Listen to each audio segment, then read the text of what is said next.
Gano'n lang po. Mm. Tsaka masyadong nilang gine-generalize yung Diyos, yung salitang Diyos, ano, demonyo. Parang, like for example, nung nagsasalita si KDR, di ba? Naglilingkod tayo sa Diyos, di ba? Or nagbabanal tayo, ganyan, or sinasabi nila na yung ginagawa mo na yan ay ikaliligtas mo at ikinalulugod ng Diyos na ating pinaglilingkuran. Parang as if na yung kanilang Diyos ay talaga yung totoong Diyos, ano?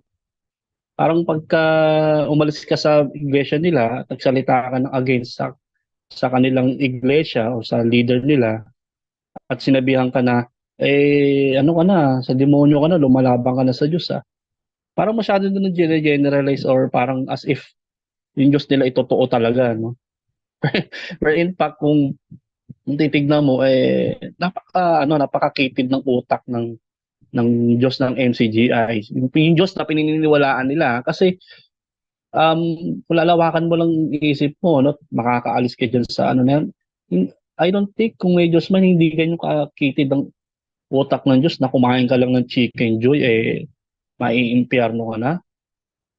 Kung totoo man yung impyerno na yan, makakasama mo na si Hitler sa ano, dagat-dagatang apoy, kumain ka lang ng chicken. Tapos, nanood ka lang ng sine, mapupunta ka na sa hell. Paano naman yung mga pumasok ng nightclub sa Area 52? O, bawal umupo sa sinihan dahil upuan doon naman lilibak, so mapapahamak ka. Paano yung umupo ng mga umupo sa Area 52? Paano ngayon yun?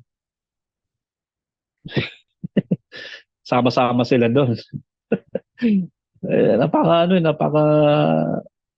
nonsense at illogical nung Diyos ng MCGI sa totoo lang. Napakalupit, sa totoo lang. Napaka-inconsiderate compared do sa Diyos na ini-offer ng ibang religious organizations, no.